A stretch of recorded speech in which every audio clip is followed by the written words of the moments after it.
ನೋಡಿ, ಈಗ D K ಶಿವಕುಮಾರ್ಗೆ ಅದು ಕೊನೆಯ ಅವಕಾಶ. ಇನ್ನು ಮುಂದೆ ಕರ್ನಾಟಕದ ಕಾಂಗ್ರೆಸ್ಸೇ ಬರೋದಿಲ್ಲ, ಸಾಕಾಗೈತಿ. ಯಾವಾಗ ಇಲೆಕ್ಷನ್ ಬರ್ತದೆ ಜನ ಅಲ್ಲಕತ್ತಾರ. ಆ ಟೈಮ್ನಾಗ ಇವರು ಏನಾರ ಮಾಡಿ ನಾನೇ ಈಗ ಆಗಬೇಕು ಆಗ್ಲಿಕ್ಕಂದ್ರೆ ಮುಂದೆ ಎಂದು ಭವಿಷ್ಯದಲ್ಲಿ ಆಯ್ತು. ಪಾಪ ಡಿ ಕೆ ಶಿವಕುಮಾರ್ ಓಡಾಡ್ತಾ ಇದ್ದಾರೆ. ಆ ಸಿದ್ದರಾಮಯ್ಯನ ಅವರು ಬಿಡೋದು ಅಷ್ಟೇನು ಈಜಿ ಇಲ್ಲ. ಸಿದ್ದರಾಮಯ್ಯನೂ ಭಾಳ ಗಟ್ಟಿದ್ದಾರೆ. ಸಿದ್ದರಾಮಯ್ಯಿಂದ ಸಾಕಷ್ಟು ಶಾಸಕರಿದ್ದಾರೆ.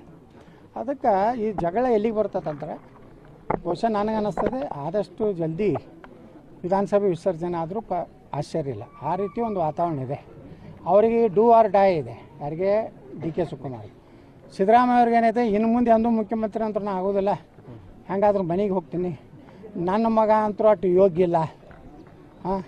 ಅವನು ವಸೂಲಿ ಕಂಪ್ನಿ. ವಿಜೇಂದ್ರ ಹೆಂಗೆ ಯಡಿಯೂರಪ್ಪ ಮುಖ್ಯಮಂತ್ರಿ ಇದ್ದಾಗ ಈ ಸಿದ್ದರಾಮಯ್ಯನ ಮಗ ಅವನು ಬರೀ ವಸೂಲಿನೇ. ಸೇಮ್ ವಿಜೇಂದ್ರ ಕಡೆನೇ ಟ್ರೈನಿಂಗ್ ತೊಗೋತಂತ ರಾತ್ರಿ ಹೆಂಗೆ ತೊಗೋಬೇಕು, ಹೆಂಗೆ ಡೂಪ್ಲಿಕೇಟ್ ಸಹಿ ಮಾಡಬೇಕು ಅಂತ ಹೇಳಿ ಎಲ್ಲ ಈ ಟ್ರೈನಿಂಗ್ ಕೂಡ ಮಾಸ್ಟರ್ ನಮ್ಮವನೇ. ಅದಕ್ಕೆ ಸಿದ್ದರಾಮಯ್ಯ ಬಿಡೋದಿಲ್ಲ, ಡಿ ಕೆ ಶಿವಕುಮಾರ್ ಆಗೋದಿಲ್ಲ. ಮುಂದಿನ ಹಾದಿಯನ್ನು ವಿಧಾನಸಭೆ ವಿಸರ್ಜನೆ ಹಾಗೇ ಆಗ್ತದೆ. ಮತ್ತು ಒಳ್ಳೆಯ ಸರ್ಕಾರ ಬರ್ತದೆ. ಈಗೇನು ಇಂಥವೆಲ್ಲ ನಡೆದ ಅಲ್ಲಿ ರಾಜ್ಯದಾಗ ಭೂ ಕಬಳಿಕೆ, ಹಿಂದೂ ದೇವಸ್ಥಾನಗಳಿಗೆ ಕಲ್ಲು ನಿನ್ನೆ ಒಂದು ಮೂರ್ತಿ ಭಗ್ನ ಮಾಡ್ಯಾರ. ಇವಕ್ಕೆಲ್ಲಕ್ಕೂ ಶಾಶ್ವತ ಪರಿಹಾರ ಅಂದ್ರೆ ನಮ್ಮ JCB ಒಂದೇ.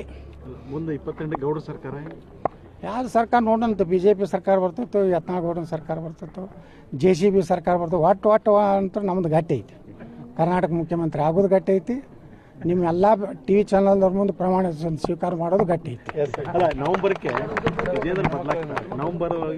ಏನು ಪಾರ್ಟಿ ಆಂತರಿಕ ಏನೈತಿ ಗೊತ್ತಿಲ್ಲ. ನವಂಬರ್ನಾಗ ಬದಲಾಗ್ತಾರೋ ಏನು, ಸೂರ್ಯಚಂದ್ರ ಅವ್ರಿಗೆ ಅವರೇ ಇರ್ತಾರೋ ನಮ್ಗೆ ಗೊತ್ತಿಲ್ಲ.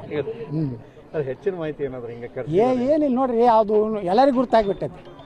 ನೀವು ವಿಧಾನಸಭೆದಾಗೆ ಮಾತಾಡಲಿಲ್ಲ ಅಂದ್ರೆ ರಾಜ್ಯಪಾಲರ ರಾಮ್ಜಿ ಬಗ್ಗೆ ಅಲ್ಲಿ ಏನೂ ಮಾತಾಡಲೇ ಇಲ್ಲ. ನೀವು ಆ ರೆಕಾರ್ಡ್ ತರಿಸಿ ನೋಡ್ರಿ. ನೀವು ಒಬ್ಬ ರಾಜ್ಯಾಧ್ಯಕ್ಷಾಗಿ ರಾಮ್ಜಿಯನ್ನು ಸಮರ್ಥನೆ ಮಾಡ್ಕೋಬೇಕು. ನಾ ಮಾಡ್ಕೊಂಡೆ. ನಾನೇನು BJP ಹೊರಗೆ ಹಾಕೊಂಡು ನಾನು ಮೋದಿಯವರಿಗೆ ಧನ್ಯವಾದ ಹೇಳಿದೆ. ಅದರಲ್ಲಿರುವಂಥ ಒಳ್ಳೆಯ ಅಂಶಗಳನ್ನು ಹೇಳಿದೆ. ಅದನ್ನು ಹೇಳೇ ಇಲ್ಲ. ಮೋದಿಯವ್ರು ಹಂಗೆ ಮಾಡ್ಯಾರ, ಹಿಂಗೆ ಮಾಡ್ಯಾರ, ಅದು ಎಲ್ಲರಿಗೂ ಗುರ್ತೈತಿ ಮೋದಿಯವ್ರು ಏನು ಮಾಡ್ಯಾರ ದೇಶಕ್ಕೂ. ಅದಕ್ಕೆ ಯಾವುದೇ ಕ್ಷೇತ್ರದಲ್ಲಿ ಅವರು ಸಕ್ಸಸ್ ಆಗಿಲ್ಲ. ಅವ್ರಿಗೆ ಒಂದೇ ಪರಿಹಾರ, ಸ್ವಂತ ಮನಸ್ಸಿನಿಂದ ರಾಜೀನಾಮೆ ಕೊಡೋದು. Thank you sir.